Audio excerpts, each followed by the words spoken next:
Essa semana que passou, a gente teve boas notícias, né, a respeito da economia brasileira, um aumento maior que o esperado no PIB do segundo trimestre, uma redução acentuada na inflação. A gente teve também mais uma redução no preço da gasolina, aliás, na inflação não, uma redução acentuada no desemprego. Enfim, bons indicadores, né, nesses últimos dias. Está conosco para falar a respeito desse assunto o Cláudio Frishtak, que é economista e sócio fundador da InterB Consultoria, que gentilmente acordou cedo para conversar conosco. Cláudio, bom dia. Bom dia a vocês, a todos os ouvintes e a todos que nos veem. Antigamente eram só os ouvintes, né? Pois Hoje é, o pessoal... Agora, além de acordar, a gente tem que colocar uma roupa bonita, né? A gente tem que prestar atenção no cenário, mas enfim, estamos nos acostumando com esse novo mundo. O Cláudio, essas boas notícias indicam um crescimento sustentável para o Brasil ou a gente está falando de algo circunstancial, na sua opinião? Essa é uma excelente pergunta. Vamos lá. Eu acho que esse ano, o restante do ano, nós vamos ter um pouco mais de crescimento, porque nós temos um impulso, que a gente chama de impulso fiscal, grande, né, por conta das eleições, pagamento do Auxílio Brasil, auxílio caminhoneiro, auxílio taxista, enfim. E, obviamente, a liberação que aconteceu no segundo trimestre do FGTS foi muito significativo, né? Os números, a antecipação do 13º foi da ordem de 56 bilhões e o FGTS foi da ordem de 30 bilhões. Então, você teve um impulso fiscal muito grande e a normalização das nossas atividades do dia a dia. E isso explica, em grande medida, enfim, a ampliação, o crescimento relativamente rápido, a retomada dos serviços, principalmente aqueles presenciais. E também você teve um efeito clima positivo, né? Você teve uma normalização das chuvas, e isso ajudou na produção do setor elétrico, que foi bem significativo, você olhando os números.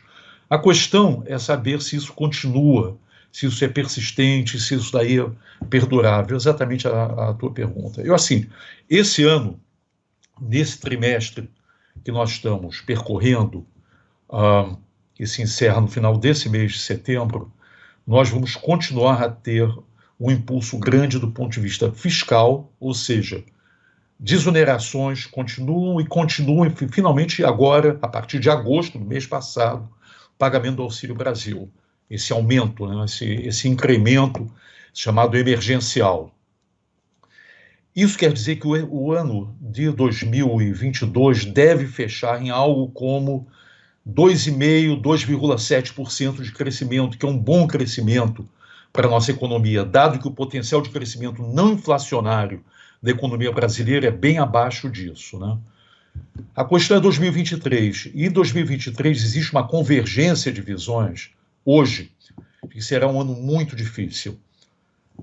É um ano que vai haver uma contração fiscal, é um ano de um novo governo, todos novos governos, praticamente sem exceção no primeiro ano, fazem o mais difícil, até porque o segundo ano já tem eleição para prefeito, etc. E, ao mesmo tempo, você possivelmente vai ter uma persistência inflacionária, porque muito da repressão de preços desse ano, inclusive preços administrados, vão descomprimir, digamos assim, o ano que vem. Então, o ano que vem vai ser um ano muito difícil, pelo menos na nossa visão. Nós temos que aproveitar um pouquinho, entre aspas, esse ano de descompressão do ponto de vista das atividades e serviços, por conta praticamente do fim da pandemia, ainda que ainda exista um resíduo de pandemia, né, do Covid, mas basicamente em termos do dia a dia da gente, você não sente mais isso. E temos que aproveitar, entre aspas, esse impulso fiscal. Não, do ponto de vista de sustentabilidade da economia, a ideia de um impulso eleitoreiro não é boa, mas está beneficiando as pessoas, porque é mais dinheiro no bolso das pessoas e a queda dos preços por conta da desoneração dos impostos, né? Queria perguntar especificamente sobre os números do desemprego, sobre o dado divulgado pela PNAD, ou na PNAD contínua, né, pelo IBGE, porque talvez eles possam nos dar uma pista sobre isso que o senhor falava, né, sobre perspectivas, porque a taxa caiu, né, a gente chegou aí a 9,1%, é o menor índice desde janeiro de 2016, mas o levantamento também mostrou um pouco de desaceleração no ritmo de crescimento da população ocupada no Brasil. Isso pode indicar justamente uma preocupação ou um pé no freio aí vindo à frente? Na realidade, você já começa a notar um pé no freio, usando a sua expressão, que é uma boa expressão. Tá? Nesse trimestre, obviamente, todos nós sabemos que os dados do IBGE se referem ao segundo trimestre. Né? No trimestre corrente, que está se encerrando, inclusive, nesse mês, os chamados dados de alta frequência, com que você acompanha quase que o dia a dia, digamos assim, já está notando há uma sinalização de desaceleração da economia, especificamente em termos de taxa de desemprego, de emprego e taxa de desemprego. O grande ganho foi no segundo trimestre, com a normalização das atividades. Nós estamos agora observando que esse ganho vem se desacelerando, ou seja, não é tão intenso quanto foi no segundo trimestre. Então, sim, eu acho que o mercado de trabalho aponta para uma certa preocupação. Eu acho que ele houve, no segundo trimestre, um ganho maior do que a maior parte dos analistas imaginavam, e agora, a partir de agora, existe sim a preocupação. Não é de curtíssimo prazo, por quase exatamente todos os recursos que o governo está inundando a economia, seja do ponto de vista da desoneração, seja do ponto dos auxílios, etc. Mas é efetivamente preocupante um pouquinho mais adiante, principalmente porque você tem, de um lado, como se fosse uma balança, impulso fiscal, de outro, a necessidade de controlar a inflação. Então, o Banco Central, é bom que se lembre que nós estamos com uma taxa Selic, uma taxa de juros oficial extremamente elevada, de 13,75%. Muitos analistas apostam que o Banco Central vai dar mais um aumento de 0,25% esse mês de setembro, chegando a 14% e permanecendo em 14% por um período relativamente longo. Então, o efeito da política monetária, esse efeito contracionista na economia, você já está começando a notar. Ele demora um pouco, algo entre 6 e 9 meses para realmente afetar a atividade econômica, e afetando a atividade econômica e essa expectativa, afetar a expectativa, primeiro, afetar a expectativa dos agentes de um lado, e de outra atividade econômica para você conter a pressão inflacionária. Então, sim, a resposta é que, à medida que a política monetária do Banco Central, do governo, Banco Central independente, então vamos falar política monetária do Banco Central, ele gera essas condições de crescente aperto e o seu impacto nas atividades econômicas, eu acho que esse cenário benigno, digamos assim, ou de melhora, vamos dizer, do mercado de trabalho, pode, se não se reverter, mas pelo menos não ter essa melhora que nós observamos. Eu acho que tem um outro lado também, se vocês me permitem, que é a economia global, né? Nós não somos uma economia isolada, nós estamos inseridos, nós estamos parte de uma economia global, e uma economia que, na Europa, aponta para uma recessão, a Ásia para um crescimento menor, e o que nós temos, na realidade, economia resiliente é os Estados Unidos. Enfim, então, ano que vem, já esse ano, por conta do choque adverso de energia, guerra da Ucrânia, mas o ano que vem nós vamos ter um ano um pouco complicado do ponto de vista da economia global. Isso, obviamente, afeta, nesse caso, adversamente a nossa economia, né? Bom, mas falando do agora aqui no Brasil, Cláudio, esses números do PIB vêm do segundo trimestre, ou seja, antes desses incentivos todos, antes da PEC Kamikaze, antes dessa intervenção do governo. Não obstante, a gente abre a janela, olha para fora, a gente vê gente trocando carne por frango, frango por ovo por miojo, a gente vê gente cozinhando com lenha, a gente abre o Estadão de hoje, tá aqui na página de economia. Crise faz brasileiro economizar até na higiene pessoal. Número de banho... Olha essa manchete, Gabi. Número de banhos sem sabonete cresce 9%. Eu não sabia nem que a gente media isso em estatísticas. O sabonete subiu 28%. Quando é que esses números vão se traduzir, de fato, num bem-estar da população, Cláudio? Olha, vamos colocar da seguinte forma. Primeiro, você teve um processo inflacionário agudo, e esse processo inflacionário afetou fundamentalmente, ou relativamente mais, os mais pobres. Porque os mais pobres consomem mais alimentos, mais elementos básicos da sobrevivência. E foram esses elementos básicos da sobrevivência que tiveram um impulso maior em termos de preços. O que está acontecendo com esse auxílio, com esse apoio, é compensar o passado, digamos assim. Compensar o pior que já passou, ou pelo menos compensar como eu posso dizer, a força mais adversa da inflação do ponto de vista do padrão de vida, do padrão de consumo das pessoas. Segundo lugar, o auxílio ele não vem de maneira uniforme. Existe muita gente ainda na fila. A fila não está zerada, digamos assim.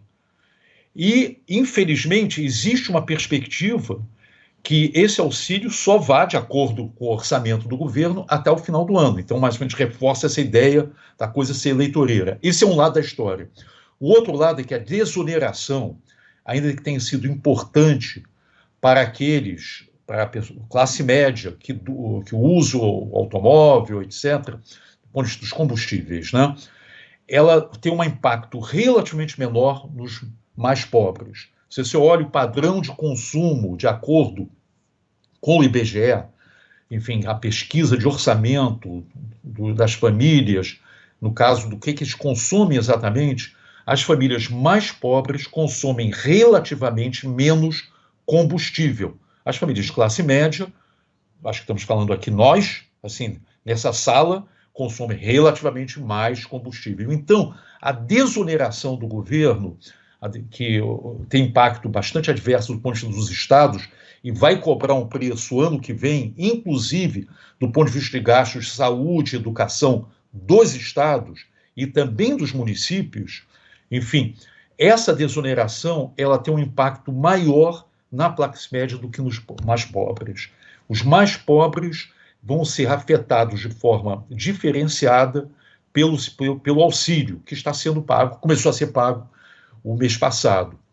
Num primeiro momento, isso daí vai para gastos, se eu posso dizer, emergenciais, gastos efetivamente críticos do ponto de vista das famílias, e o primeiro dos quais é alimentos. Eu acho que a ideia de você ter desoneração que efetivamente não foi tão bem direcionada, porque foi direcionada para a classe média em contraposição àqueles que realmente são mais frágeis na nossa sociedade.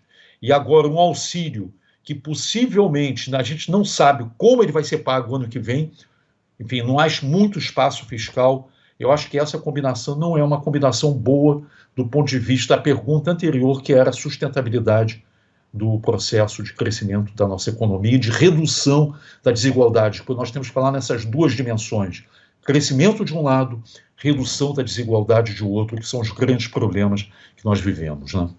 Antes da minha próxima pergunta, Cláudio, só esclarecer aqui que isso surgiu como dúvida em mais de um ouvinte. Quando o senhor fala de a população pobre consumir mais alimentos, por exemplo, é em relação à renda, né? Ocupa uma parte maior da renda dessa população, é isso, né? É isso, desculpe. Então deveria ser mais claro. Quando você olha a composição dos gastos da população por classe de renda, a população mais pobre, abaixo de 2 salários mínimos, tem uma proporção muito maior do que as pessoas com mais recursos. Enfim, as pessoas com mais recursos tendem a consumir mais serviços. As pessoas mais pobres tendem a consumir os bens básicos, antes de tudo, alimentos, né? E, obviamente, aí tem transportes, etc., que são, aí, no caso, são serviços, né? Uhum. Bom, e quando a gente faz esses dois índices sobre os quais a gente começou falando se encontrarem, o PIB e os dados do desemprego, quando a gente olha para os números do emprego no Brasil, hoje a gente vai esmiuçar, né, um pouco mais, a gente vê uma perda de qualificação desse emprego, né, um emprego pior, que paga pior, a renda das pessoas caindo, e enfim. E aí, eu queria propor esse diálogo entre os dois índices pelo seguinte, quando a gente olha para o PIB, para o resultado do PIB divulgado agora do trimestre, a gente vê o setor de serviços voltando ao patamar pré-pandemia e a indústria ainda não. Ainda que nos últimos índices a gente tenha visto que o setor de serviços tenha remunerado melhor e entregado melhores empregos, historicamente, os melhores empregos estavam na indústria. A gente pode imaginar que com uma recuperação da indústria, a gente pode ter também uma recuperação na qualificação do trabalho, na qualidade do trabalho e no aumento da renda? Isso pode estar atrelado? Olha, vamos colocar da seguinte forma. Quando vem uma crise, os primeiros a serem afetados são aquele segmento do mercado de trabalho mais frágil. Então, você pode dizer assim, você tem uma transição da formalidade para a informalidade crescente. As pessoas perdem seus empregos, vamos chamar assim, com carteira assinada, etc. O brasileiro é, antes de tudo, um forte, o pessoal fala do sertanejo, mas o brasileiro é, antes de tudo, um forte. São pessoas que, na média, entre aspas, vou usar uma expressão corriqueira, se viram. Você vai, faz alguma coisa porque você tem que sobreviver, porque não tem muita alternativa. Enfim, então você tem uma expansão, e como nós tivemos uma expansão muito rápida da informalidade. Quando a economia retoma, esse processo de formalização começa a ocorrer. Então você tem, em tese, uma redução da informalidade. Nessa retomada que nós estamos observando, isso já está ocorrendo, mas possivelmente está ocorrendo com uma velocidade menor do que se esperava. Isso por quê? Porque você tem várias questões. Uma é a questão da qualificação das pessoas e a dificuldade, o grau de exigência para a formalização aumentou. Indústria, serviços, enfim, inclusive o comércio, que tende historicamente a ter um pouco mais de flexibilidade nessa área, estão exigindo mais de seus funcionários, estão exigindo mais para contratar. A barra subiu. Agora, especificamente em relação ao processo de retomada do crescimento da indústria, eu acho que você tem duas forças. De um lado, você necessita de gente, sim, eu acho que já existe muita, no setor industrial, existem muitos que estão basicamente sinalizando, aqueles que estão contratando, falta de pessoas qualificadas, e os qualificados estão sendo absorvidos. Por outro lado, você tem um imperativo de ganho de produtividade, e uma parte desse ganho de produtividade, sim, é menos gente por produto produzido, digamos assim, né, por valor agregado, né? Enfim, então você tem a indústria, aqui no Brasil e lá fora, não é e não será nos próximos anos o grande empregador, mesmo que haja uma retomada até mais forte do crescimento industrial. É verdade que a indústria, normalmente o nível de exigência no setor industrial é bastante elevado, mas isso também é verdade dependendo dos serviços. Os serviços de valor agregado têm um nível de exigência muito elevado. O grande desafio nosso é, para transitar de uma economia menos formal, informal, para uma economia mais formal, mais estruturada, é qualificar as nossas pessoas. E, efetivamente, o que nós estamos observando é uma dificuldade enorme no nosso país de educar adequadamente as crianças, os nossos jovens.